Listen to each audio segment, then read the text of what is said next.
Assalamualaikum warahmatullahi wabarakatuh. Kembali lagi di channel Elektro Tekno. Pada video kali ini kita akan membahas tentang materi probabilitas dan statistik. Topik kita pada video kali ini adalah tentang pengujian hipotesis. Nah, ini kelanjutan dari video sebelumnya yang tentang estimasi atau perkiraan atau pendugaan ya. Jadi ada dua cara, yaitu dengan estimasi, yang kedua itu adalah dengan cara pengujian hipotesis. Nah, baiklah, apa saja yang akan kita pelajari? Ya, kita akan review sedikit, ya, mengulang materi sebelumnya yang tentang estimasi ya, supaya nyambung dengan hipotesis ini. Kemudian kita nanti uji hipotesis untuk min satu populasi dan uji hipotesis untuk satu raratami. Baiklah, untuk review sedikit. Jadi pada kondisi tertentu seringkali parameter populasi tidak diketahui. Ya, jadi parameter populasi tidak diketahui. Kemudian misalnya suatu populasi mempunyai distribusi normal, tetapi parameter rata-rata dan simpangan baku tidak diketahui nih. Atau misalkan ada suatu populasi memiliki distribusi binomial, tapi parameter proporsinya tidak diketahui parameter proporsi P-nya. Gitu. Ya. Nah, ada dua jenis statistik, itu ada deskriptif dan inferensia. Nah, deskriptif adalah statistik yang berkaitan dengan metode atau cara mendeskripsikan, menggambarkan, menjabarkan, atau mengurai data. Sedangkan yang inferensia, statistik yang berkenaan dengan cara penarikan kesimpulan. Jadi, cara penarikan kesimpulan berdasarkan data yang diperoleh. Nah, inilah akan kita lihat yang inferensia. Inferensia itu ada dua ya. Jadi, penarikan kesimpulan ya. Itu ada dua. Ada pendugaan atau penaksiran atau estimasi. Yang kedua adalah pengujian hipotesis. Pada video sebelumnya sudah kita bahas tentang estimasi atau pendugaan ini. Maka video kali ini lebih membahas tentang pengujian hipotesis. Ya. Nah, apa itu hipotesis? Ya. Kalau kita lihat artinya adalah anggapan atau pernyataan mengenai populasi yang perlu diuji kebenarannya melalui sampel. Jadi perlu diuji nih kebenarannya, tapi harus ada sampel gitu. Atau juga hipotesis statistik adalah suatu anggapan atau pernyataan yang mungkin benar atau tidak mengenai satu populasi terlebih. Jadi bisa benar, bisa tidak, tapi harus diuji. Jadi kebenaran atau tidak suatu hipotesis statistik tidak pernah akan diketahui kecuali bila seluruh populasi diamati. Tapi ini tidak praktis kan, masa seluruh populasi misalkan ngambil satu universitas gitu kan, semua ditanya satu-satu, itu sangat tidak praktis. Ya. Kemudian hipotesis diterima bila dilengkapi bukti yang mendukung. Nah, itu ada bukti yang mendukung. Nah, kemudian hipotesis ditolak, jadi bisa jadi hipotesis tadi diterima atau ditolak, ya. Tapi dengan bukti, ya, ada bukti yang mendukung bagi hipotesis yang diterima dan ada bukti yang tidak mendukung atau hipotesis yang ditolak. Nah, selain menaksir parameter populasi, ya, peneliti juga perlu mengambil keputusan berdasarkan data mengenai suatu sistem, ya. Contohnya nih, seorang pengusaha menentukan apakah perlu atau tidak memasang iklan mengenai barangnya dalam media online. Jadi pasang di media online misalkan Instagram ya, atau Facebook ya, berbayar gitu misalkan. Apabila akan ada faedahnya maka jelas ia perlu akan memasang iklan nih, tapi jika menurut dugaannya, jadi dugaan ini pemasangan iklan itu tidak akan berfaedah, tentulah ia tidak akan melakukannya ya. Untuk kasus ini banyak hal yang mungkin terjadi, oleh sebab itu diperlukan suatu hipotesis. Jadi kita harus pakai hipotesis, kita uji dulu ini dugaan-dugaan tadi itu benar atau tidak. Nah, hipotesis statistik adalah suatu anggapan atau pertanyaan yang mungkin benar atau salah yang mengenai satu populasi. Ya, jadi kita simpulkan dulu. Oleh karena memakai sampel, maka kebenaran suatu hipotesis statistik tidak pernah diketahui dengan pasti ya. Nah, jadi hipotesis statistik itu ada dua ya, apakah menolak atau menerima. Ya. Nah, jadi kita lihat ada istilah hipotesis nol dan tandingan, sehingga struktur pengujian hipotesis, bagaimana cara mengujinya itu kita istilahkan hipotesis nol atau H0 ya. Ini menyatakan hipotesis yang akan diuji ini ya, kita uji H0 ini. Kemudian penolakan H0 akan didapat jika menerima suatu hipotesis tandingan. Jadi ada hipotesis tandingan H1. Jadi ada H0 itu adalah hipotesis awal kita, kemudian kita uji nih, nanti akan menghasilkan H1 ya. Kita bandingkan nanti H0 dengan H1 apakah nanti akan diterima atau ditolak. Nah, setiap uji hipotesis dengan tandingan ya, itu perlu kita ketahui ada beberapa kaidah nih. Jika nilainya H0 itu maka mu sama dengan mu0 ya. Jadi ada mu sama dengan mu0. Nanti kita lihat gambarnya. H1 jika mu lebih kecil dari mu0 maka satu sisi kiri distribusi uji statistik jadi sisi kirinya saja. Kemudian jika mu lebih besar pada mu0 maka satu sisi kanan distribusi uji statistik jadi sisi kanan. Kalau mu tidak sama dengan mu0 maka dua sisi. Nanti kita lihat gambarnya supaya lebih paham. Nah, langkah-langkah uji hipotesis itu ada beberapa tahapan ya. Jadi kita buat dulu ya, tentukan H0-nya, misal H0-nya itu berapa? Apakah mu sama dengan mu0? Apakah yang tadi ya, apakah mu lebih kecil daripada mu0? Mu lebih besar pada mu0 ya. Kemudian tentukan tandingannya H1 itu seperti apa ya. Kemudian kita lihat taraf keberhasilan atau signifikannya, alfanya berapa. Kemudian yang berikutnya adalah uji statistik. Ya, tentukan daerah kritisnya apakah di sisi kiri, sisi kanan, atau berada di antaranya, atau sisi kiri dan kanan ya. Kemudian hitung nilai statistik dari sampel, kita hitung nilai statistiknya, baru kita buat kesimpulan apakah dia diterima atau ditolak. Nah, berikut langkah-langkah teknisnya ya. Jadi ada 4 langkah ketika kita ingin mengambil kesimpulan dari pengujian hipotesis nih. Ada 4 langkah dan ini harus kita lakukan secara berurutan.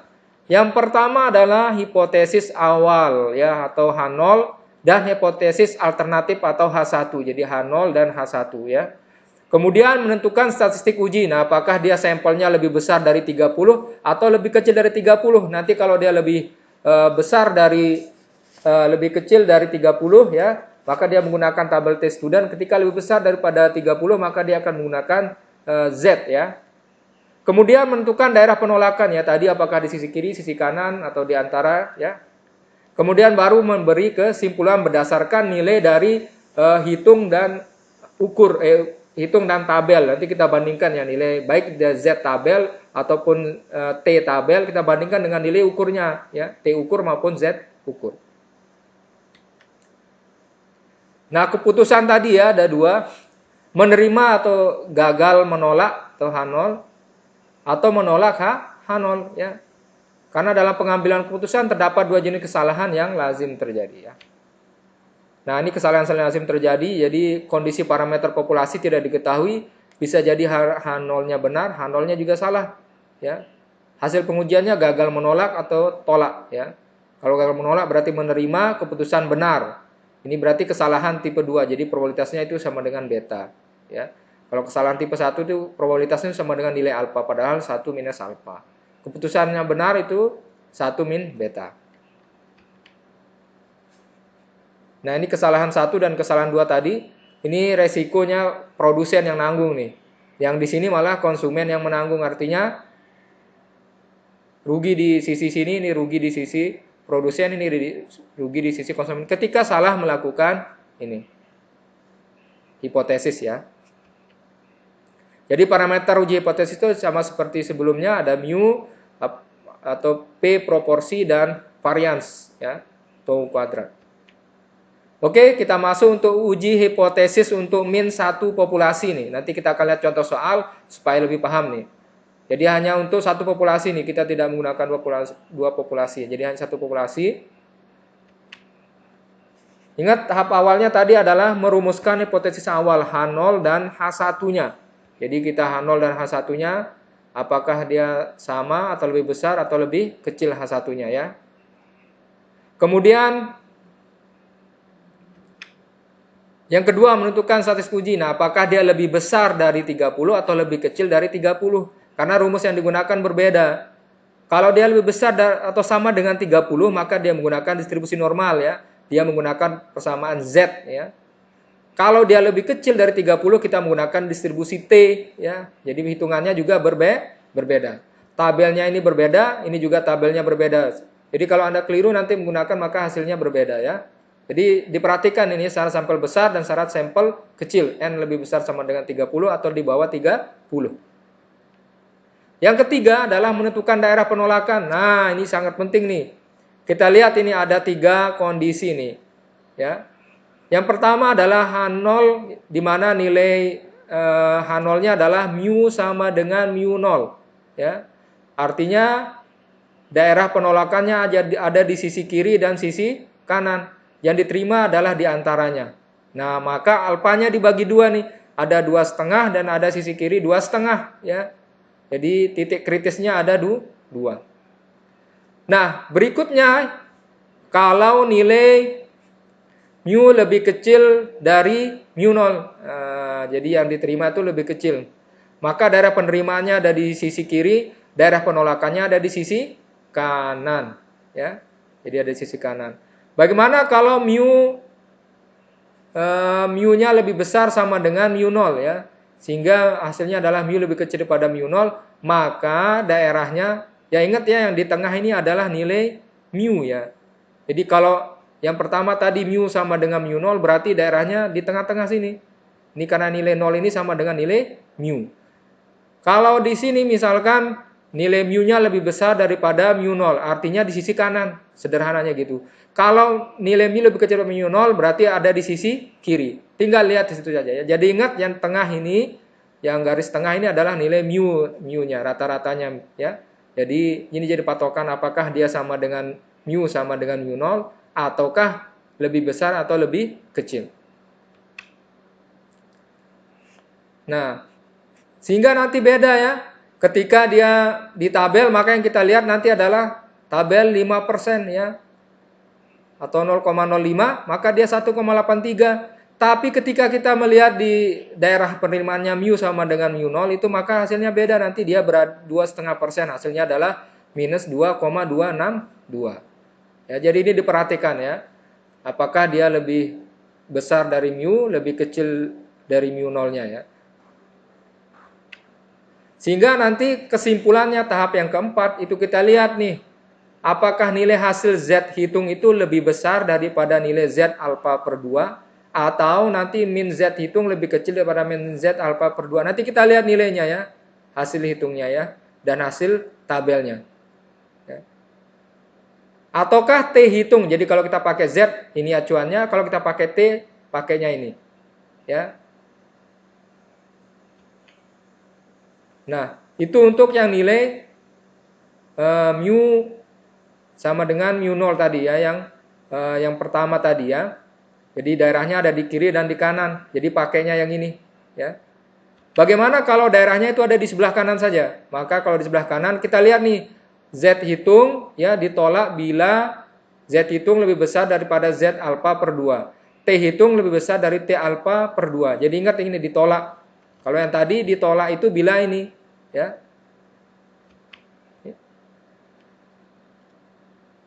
Ya, jadi kalau dia lebih besar daripada nilai yang ada di garis ini berarti kan di daerah ditolak. Jadi yang diterima itu sebelah kirinya, sebelahnya. Jadi kalau nilainya lebih besar berarti dia ditolak ya. Kemudian yang ketiga yang C-nya ya. Kalau daerahnya berada di kiri nanti maka ketika nilai min Z hitung lebih kecil daripada min Z alfa berarti ditolak ya. Artinya berada di sebelah kiri. Jadi ini daerah penolakan, ini daerah penerimaan. Jadi dia nilainya lebih negatif ke sini ya. Berarti dia ditolak. Tapi kalau dia lebih positif, maka dia berada di daerah penerimaan maka diterima. Ya, jadi tolak ini. Kalau dia berada sebelah kiri. Jadi ini ingat batas acuannya. Apakah dia menggunakan Z nanti misalkan ini Z, apakah dia menggunakan T. Oke, kita lihat sekarang uji hipotesis untuk satu rata mu. Ya, jadi nanti ada dua, ada dengan variansi diketahui dan ada variansi tidak diketahui. Kita lihat contohnya masing-masing supaya lebih paham. Nah, uji hipotesis untuk satu rata mu dengan variansi diketahui. Maka ini persamaan digunakan, maka hipotesis mu di mana H0 itu mu sama dengan mu 0 atau H1 mu tidak sama dengan mu 0. Ya. Kemudian ini jika H0 ditolak ya. Jika diterima 1 minus alfa dia menggunakan ini persamaan ini. Nah, contoh. Suatu perusahaan pembuat perlengkapan olahraga mempunyai tali pancing sintetik yang baru dengan rata-rata mampu menahan beban. Jadi ada tali pancing mampu menahan beban 8 kilo.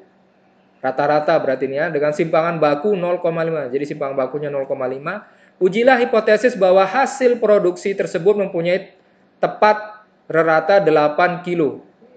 bila sampel acak terdiri dari 50 tali. Jadi sampel acaknya 50 dan ternyata rata-rata daya tahannya 7,8 kilo. Jadi daya tahan rata-ratanya 7,8 ya. Tadi ini 8, mu-nya ini 7,8. Ya, ada perbedaan dari 50 sampel. Dengan tingkat kepercayaan 99%. Oke, sekarang kita coba kerjakan ya. Bagaimana solusinya? Pertama kita lihat dulu apa yang diketahui dan apa yang dicari ya. Nah, apa yang diketahui yang pertama mu0 sama dengan 8 ya. Jadi mu0 sama dengan 8, kemudian simpangan baku sama dengan 0,5. Kemudian nilai sampelnya 50 ya. X-nya berapa? 7,8 tadi ya. Kemudian alfanya bagaimana? Alfa itu adalah 1 dikurangi 99% ini dibagi dengan 100%. Kemudian 1 dikurangi hasil bagian tadi akan ketemu nilai 0,01 ya. Jadi 0,01 ini nilai alfanya. Berikutnya hipotesis kita buat. Jadi H0 bahwa rata-rata daya tahan tali pancing sintetik adalah sama dengan 8 kilo. Jadi sesuai dengan nilai mu0-nya ya 8 kilo. Kemudian rata-rata daya tahan tali pancing tidak sama dengan 8. Ini adalah hipotesis tandingannya. Jadi ada H0, ada hipotesis awal dan tandingannya. Sehingga kita bisa buat nih rumusan hipotesis statistik bahwa H0 ya atau hipotesis H0-nya itu sama dengan mu0 sama dengan 8. Sedangkan tandingannya bahwa mu0 tidak sama dengan 8. Maka kita lanjutkan sesuai dengan aturannya tadi. Jadi tahapnya yang pertama tadi kita rumuskan hipotesisnya ya. Kemudian kita lanjutkan dengan uji statistik. Nah, karena sampelnya 50, maka dia menggunakan Z ya. Sehingga Z hitungnya ya. Itu sama dengan X rataan dibagi mu0 X rataan dikurangi mu0 dibagi dengan simpangan dibagi akar N. Maka nilainya adalah 7,8 dikurangi 8 dibagi 0,5 dibagi akar N. Akar 50 sama dengan minus 2828. Ya, ini adalah Z hitung. Nanti kita akan bandingkan nih Z hitung dengan Z yang ada di tabel ya. Nah, kita lihat di tabel Z itu sama dengan dia menggunakan alfa per 2 karena dia berada di kiri dan di kanan ya. Jadi alfa per 2 ya yang pertama. Sehingga Z-nya itu adalah 0,005 karena dia di kiri dan di kanan maka dibagi. Tapi nanti kalau sisi kanan saja atau sisi kiri maka di sini tidak perlu dibagi 2. Maka hasilnya akan positif dan negatif, artinya ada di sisi kiri sisi kanan karena dia berada di antara. Kita lihat tabelnya bagaimana cara bacanya. Bahwa alfanya sama dengan 0,01. Karena dia 2, kiri dan kanan, maka dibagi 2, 0,005. Maka dari tabel kurva normal baku ini, nilai Z dari luas di bawah kurva normal baku, maka kita lihat nih, nilai alfa yang bernilai 0,05 ada di mana? Oh, di sini, 0,0. Ya. 0,0, kemudian 0,05. Maka akan ketemu nilai 2,576. Jadi nilainya adalah plus minus 2,576. Jadi ada di kanan positif, di kirinya negatif 2,576. Ya. Jadi dilihat di tabel 0,005, maka dia berada di sini. Kita lanjutkan yang tadi sehingga ketemu nilai ini, maka kita bandingkan nilai hitung dan tabel. Nilai hitungnya minus 2,828 dan nilai tabelnya adalah plus minus 2,576. Kita bandingkan nilai yang minus ya. Misalkan minus 2,828 itu sama dengan ternyata nilai Z hitung ya itu lebih kecil daripada min Z tabel ya. Minus 2,82 itu. Berarti dia berada di sisi yang ditolak. Jadi keputusan rata-rata daya tahan tali pancing sintetik adalah 8 kg.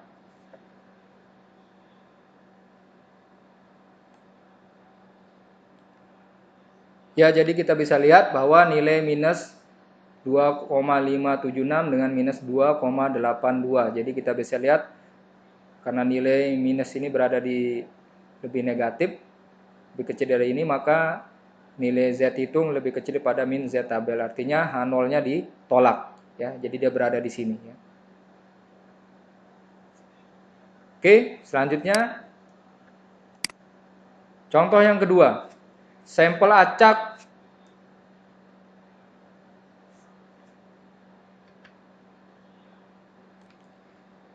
contoh yang kedua ini ya, kita lihat tahapannya. Yang pertama kita lihat apa yang diketahui, mu 0-nya sama dengan 70 ya, kita peroleh dari sini rata-rata usia dewasa 70. Kemudian nilai dari simpangan bakunya adalah 8,9 tahun. Kemudian N-nya sama dengan sampelnya ada 100 ya. X-nya adalah 71,8 tahun. Alfanya sama seperti tadi, jadi 1 minus 90 dibagi 100. Jadi ketemu nilai 0,1 ya. Jadi 0,9. 1 dikurangi 0,9 adalah 0,1. Berikutnya kita lihat tahapan pertama uji hipotesis adalah mencari rumusan hipotesis di mana nilai H0 rata-rata usia dewasa ini lebih dari 70. Jadi tandingannya adalah rata-rata usia dewasa ini tidak lebih dari 70 ya.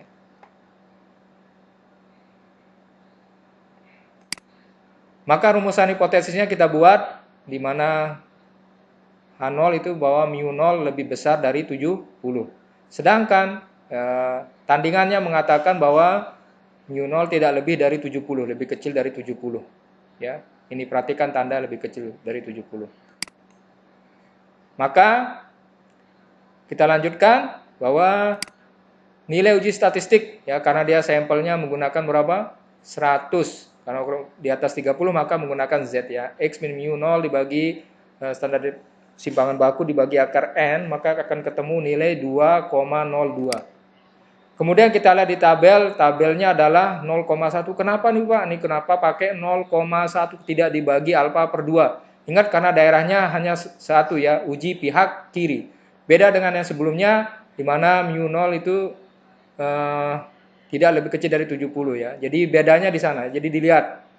Jadi hanya satu sisi, kalau dua sisi baru dia alfa per 2. Kita lihat di tabel. Jadi alfa sama dengan 0,1, 0,0000, nah ini 0,1. Maka nilainya adalah 1,282 ya. Jadi nilainya 1,82.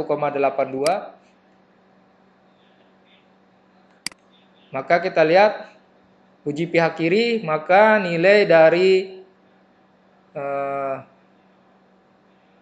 Z yang tadi, maka 2,02 kita bandingkan nilai hitung dengan tabel dengan minus 1,282. Apakah dia lebih besar daripada min Z tabel? Maka H0 diterima. Keputusannya bahwa rata-rata usia dewasa ini lebih dari 70 tahun ya. Berikutnya uji hipotesis untuk satu rata mu dengan variansi tidak diketahui. Nah, maka kita lihat nanti kita menggunakan pendekatan T-student ya. Nah, misalkan rata-rata konsumsi energi alat penyedot debu pada rumah tangga adalah 46 ya, kilowatt-hour per tahun. Kemudian surveinya 12 rumah tangga mengkonsumsi energi sekian. Nah, maka kita coba kerjakan.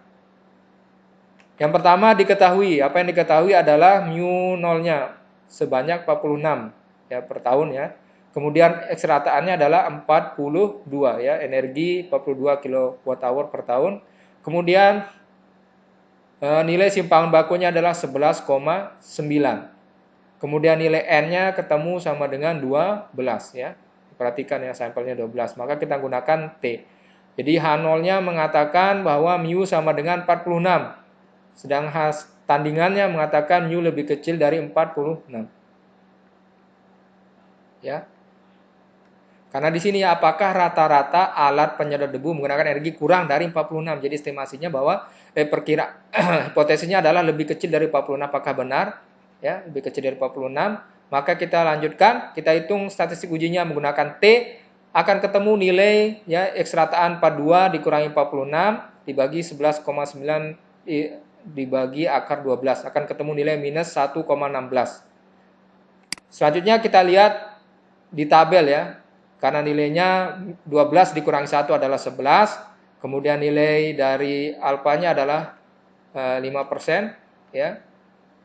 Ya, taraf signifikansinya adalah 0,05 artinya sama dengan 5%. Maka kita bisa lihat di tabel. Kita lihat di tabel ya. Kita lihat di tabel T student, maka kita lihat tabel 11 0,025 ya.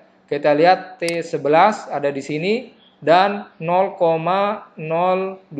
Maka 2,5% atau 0,025 ada di sini ya. Jadi nilainya adalah 2,201 ya. Ya, jadi nilainya adalah minus 2,201 sesuai dengan nilai di sini ya. Diperhatikan tabelnya ya. Maka kita lihat tahap yang keempat adalah kita buat ini minus 1,16 apakah lebih kecil lebih besar dari minus 1,796 ya.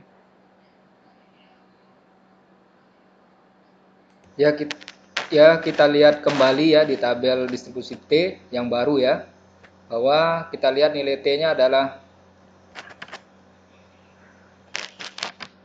sekali lagi kita lihat bahwa nilai T tabel ya, itu bahwa nilai T-nya 11 dari 12 dikurangi 1 dan nilai alfanya adalah 0,05. Maka kita lihat di tabel nih, nilainya 11, kemudian nilai alfanya adalah 0,05, akan ketemu nilai 1,7959 dibulatkan jadi 1,796. Maka kita bisa ganti nilainya minus 1,796. Apakah terima H0-nya? Maka kesimpulannya bahwa H0 di mana mu sama dengan 46 artinya bahwa rata-rata penggunaan penyedot debu di rumah tidak kurang dari 46 kW per jam dalam setahun ya. Jadi tidak kurang ya, diterima H0-nya ya. Karena min ini ya lebih besar daripada min 1,796. Untuk tugas ke-11 ya, ini ada soalnya. Suatu perusahaan lampu pijar ya. Kemudian nomor 2, waktu rata-rata untuk mendaftarkan diri pada semester ganjil ya. Kemudian yang ketiga, suatu perusahaan baterai mobil ya. Nah, silahkan Anda kerjakan, dikumpul di daring. Demikian video kita kali ini. Kurang lebihnya mohon maaf. Terima kasih. Assalamualaikum warahmatullahi wabarakatuh.